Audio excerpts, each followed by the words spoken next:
tiene de nuevo la palabra los comparecientes por el Grupo Sendia. Rosa María de la Fuente. Bueno, muchas gracias por las preguntas que me sirven y nos sirven para añadir algunas aportaciones más. Con respecto al planteamiento de Vicent, por descontado, es decir, hemos hecho una revisión general de toda la proposición de ley. Como he dicho al principio de mi intervención, nos gustaría ir articulado dentro de esos 10 capítulos, haciendo matices, aportaciones, anotaciones, supresiones, añadir y demás, cosa que no hemos tenido tiempo por, como he comentado al principio, toda nuestra dedicación en esa recogida que hemos hecho en escasamente, un mes, de más de 20.000 firmas a nuestra propuesta contra los desahucios. Estamos dispuestos, y por eso he agradecido la presencia y la invitación a que todas esas aportaciones y concreciones que queremos hacer, al igual que el compañero Miquel de la otra plataforma, podamos compartir en próximas mesas de manera conjunta o con cada grupo todos aquellos planteamientos que nos parecen oportunos de incorporar y de plantear y proponer a esta proposición de ley. Sabemos que es el inicio en el debate, que ahora estáis en el periodo de enmiendas, como nos apuntaba el letrado, y desde ahí creemos que tenemos tiempo y condiciones y espacio suficiente para poder trasladaros todas nuestras aportaciones que creemos que pueden, como apuntaba Vicent, mejorar el texto inicial, ¿no? He dicho que en principio el texto inicial de punto de partida nos parecía interesante y claro que hemos hecho una revisión general. Nos hemos centrado en el capítulo 2, en el capítulo 9, en la parte también de régimen sancionador y demás. Y bueno, pues estamos a vuestra disposición por parte de todos los grupos y de esta mesa y de esta comisión para haceros llegar todas las aportaciones. En cuanto al asunto que nos comentaba Vicent sobre inembargabilidad, lo que hablamos no es un planteamiento utópico, puesto que en el resto de los países de la Unión Europea es así. Entonces, escoger otros países de nuestro entorno que no son ni Finlandia, ni Australia, ni Argentina, que están dentro del contexto de la Unión Europea, y si ellos han sido capaces de declarar la primera vivienda inembargable, ¿por qué no lo va a poder hacer el Estado español? Cuando además hemos sido pioneros en leyes sobre derechos sociales y demás, y hemos sido además en un estado de asumir retos importantes y valientes, como ha sido el matrimonio de homosexuales, que estoy perfectamente de acuerdo. Entonces, si hay otros países de nuestro entorno europeo que así lo han declarado, y no ayer ni antes de ayer, sino ya hace unas cuantas décadas, pues es simplemente coger su legislación y aquello que nos parece positivo del entorno de la Unión Europea, calcarlo. ¿Con qué se garantiza? Pues hay muchos elementos para garantizar. En primer lugar, lo que creemos es que lo último de lo último de lo último de más lo último tiene que ser expropiar un patrimonio, como es la primera vivienda. ¿Qué se puede hacer? Pues apuntalaba Norberto por ahí. Se pueden utilizar distintas medidas, pero moratorias. ¿Qué se está haciendo con aquellas grandes organizaciones de todo tipo que no pueden hacer frente a los pagos a la gran banca? Moratorias, quitas, condonaciones. ¿Cómo es posible que además en esa gran burbuja inmobiliaria que han creado, que yo no la he creado, ni he especulado en la vida, ni creo que me vaya a dedicar a especular, jamás, porque no es mi línea ideológica, resulta que el piso que valía 8 ahora vale no 8 millones, sino 80 millones? ¿Cómo es posible que ahora la tasación era de una y ahora es otra tasación diferente al valor? ¿Quién juega con todo eso? Entonces, y allá donde no llegue la posibilidad de moratoria y de encuentro entre particulares, porque claro, es muy difícil negociar con la gran banca desde los ciudadanos de a pie. Hay una serie de derechos del consumidor. También se sabe que cuando se firma un contrato, si las condiciones han variado sustancialmente, y no somos solamente, nosotros decimos que no solamente somos afectados, es que somos víctimas. de una crisis que nosotros no hemos generado y de un aplastamiento, de una imposibilidad de salir a flote, donde en nuestro caso, por ejemplo, estamos todos los meses repartiendo comida, somos entidad colaboradora de la Fundación Banco de Alimentos de Vizcaya y repartimos 200 y pico kilos de comida básica de alimentos al mes, solamente para nuestros afectados, los que llegan a Sendía. Con esta realidad social, ¿de qué estamos hablando? Esto no lo hemos generado los ciudadanos. Entonces, claro que se escapa de esta ley, por descontado, y me estoy yendo más allá. Pero que hay posibilidades de declarar inembargable, por descontado. Y que hay posibilidades de que los poderes públicos hagan también, den respuesta y den garantías. ¿Y por qué no pueden dar los poderes públicos garantías para evitar que los ciudadanos de a pie o respondan con una parte de esa inyección económica, como se está haciendo a la banca, y sea una inyección para condonar deuda? Y se pasa por el pago de las familias para rescatar a la banca, no rescatar a la banca dejando al margen a las familias. Entonces, es viable. Como hemos dicho, la deuda hipotecaria asciende de las familias de este Estado a 20.000 millones de euros y se pueden rescatar. ¿Quién ha dicho que no? Entonces, con garantías públicas, con garantías de las personas. Y es decir, lo que no puede ser es que una persona que tiene una empresa, un garaje y un coche y una casa, por ejemplo, que es que somos clase trabajadora y parece que eso solamente lo pueden tener los suecos, los alemanes. Después de trabajar toda una larga trayectoria y cotizar en este país, tenemos gente que ha cotizado 57 años a las arcas de este Estado y resulta que es que se queda sin el coche, se queda sin el pabellón de 600 metros cuadrados y se queda sin la casa. Oiga, cójale el coche, cójale el pabellón, cójale la empresa, la maquinaria, lo que usted quiera. Pero la casa, y que le embarguen la pensión, que se ha tenido que ir a jubilar, y le embarguen la pensión. Hay multitud de fórmulas, tiene que haber unos topes, es decir, igual que el salario mínimo interprofesional, cuando se llega a 600 y pico euros, a partir de ahí se considera una necesidad básica inembargable. La primera vivienda, y no estamos hablando de chalés en la Galea, la primera vivienda de la clase trabajadora de este país, que se declare inembargable a partir de unos topes. Entonces, por supuesto que alguien que vive en una casa de 120 millones puede buscar una fórmula para ir a otra. El problema es que además ahora ni tan siquiera el gran patrimonio se puede vender, porque nadie compra, porque está a la baja. ¿Quiénes compran? Los especuladores, los que, como la bolsa, los que pueden jugar en la época de crisis, que son los que hacen grandes fortunas. Nosotros creemos que esto es una argucia, es una estrategia más para la clase trabajadora de Europa, al dictado de la Troika, nos lleven a condiciones del siglo XIX, ya no de los años 50 o 60. ¿Por qué? Porque la vivienda es un derecho. Si quedamos al final viviendo en habitaciones con derecho a cocina, pues esto es como en la época del oeste. Entonces, hay posibilidades de declarar la primera vivienda con un metraje y con un condicionado adecuado, declararlo inembargable. Y el resto, pues estamos dispuestos a que se embargue. Pero tiene que haber unos mínimos.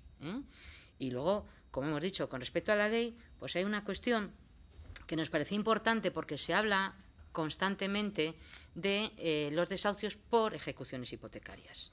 Y por eso decíamos que cuando hablamos de desahucios hay que hablar de desahucios en su conjunto, porque os voy más lejos.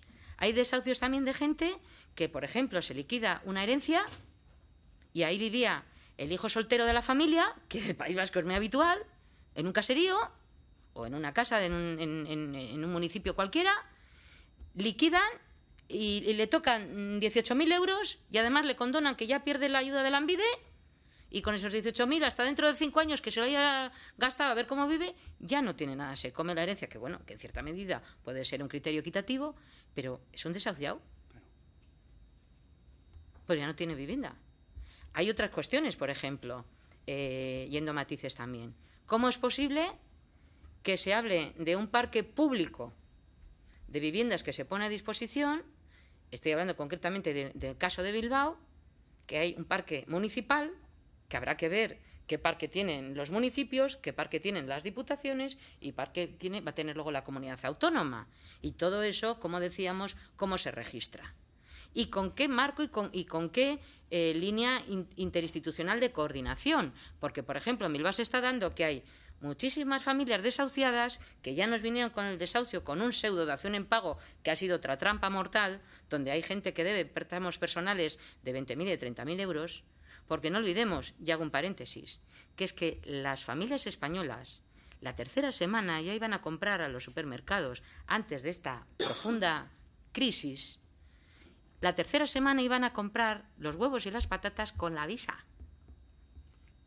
Y la ciudadanía española no solamente tiene una deuda de un préstamo hipotecario, tiene multitud de productos bancarios que nos los han metido y los hemos comprado porque no ha habido una regulación adecuada. Y nos han hecho como en Argentina, que allí creían en el corralito que un peso era $1 y de repente 3 pesos pasaron a ser $1. Y nos hemos encontrado con que cuando consiguen dación en pago, resulta que tienen un préstamo personal con garantía hipotecaria también, como decía. Y entonces ese personal, al 29% de interés del TAE, resulta que donde tenía una deuda de 3.000 euros, ahora debe 10.000. Entonces, se deben descubiertos en libretas, productos a altísimo interés, que es usura, que no es banca.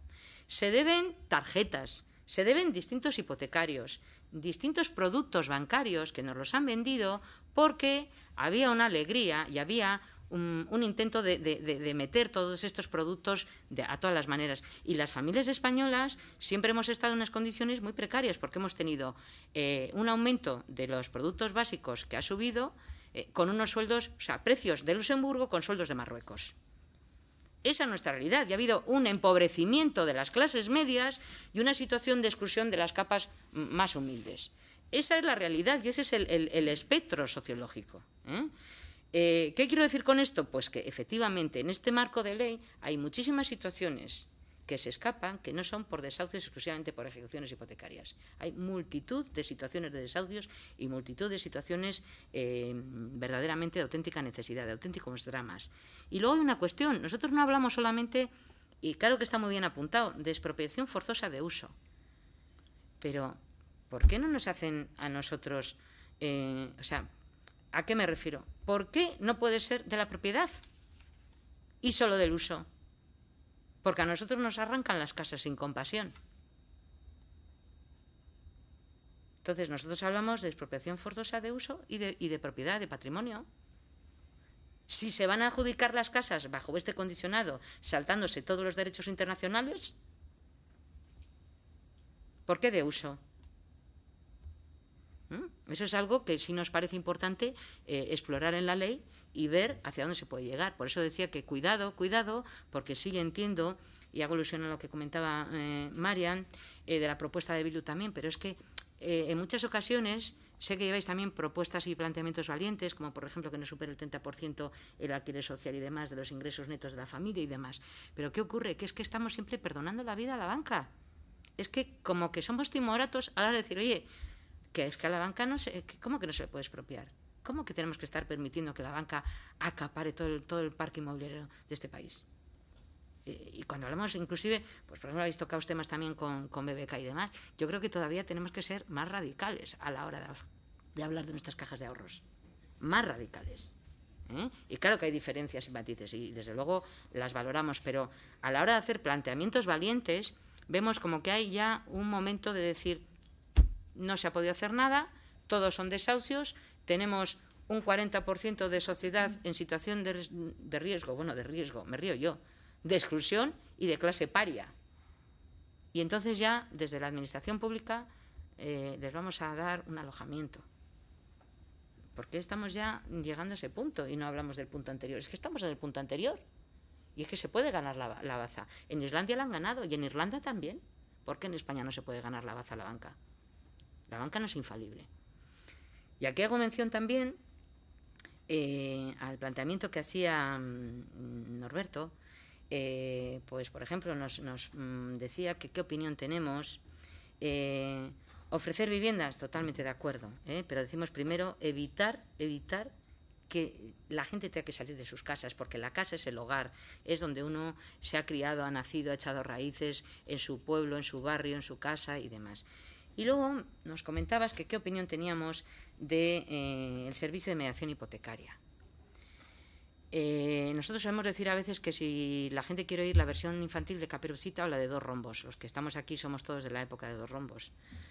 Yo, de verdad, he venido a contaros la de Dos Rombos, porque eso es lo que me exige mi colectivo. A pesar de que a veces quizá en mi forma de hablar quisiera ser más moderada, pero si los que venimos aquí no podemos trasladar las opiniones, no merece la pena que estemos. Ese servicio no ha servido para nada. Peor. Sabemos que detrás sí había, o sea, entendemos que siempre hay voluntad política, claro que la hay, de todos los grupos políticos hay voluntad, pero se originó de una forma a trancas y a barrancas, muy a la ligera, muy corriendo, muy deprisa, había que hacer algo, el nerviosismo y demás. ¿Y cómo es posible que una organización llena de afectados por los desahucios, que los que más cobramos la RGI, que no tenemos local, que no tenemos subvenciones, que nos han desahuciado de nuestras oficinas, de nuestras casas, de todos los sitios habidos y por haber, con las condiciones más precarias que os podéis imaginar, hayamos sido capaces, cuando el Servicio de Mediación Hipotecaria daba datos, el año pasado, a finales del cierre del año pasado, decía que había suspendido una subasta. Nosotros llevábamos suspendidas, no sé si 17 o 20 y no sé cuántos desahucios. ¿Cómo es posible que una ONG, con estas manitas simitricotosas, seamos capaces de hacerlo y todo un articulado público, con gestión, con dinero público, no sea capaz más que de negociar e intermediar en parar una subasta?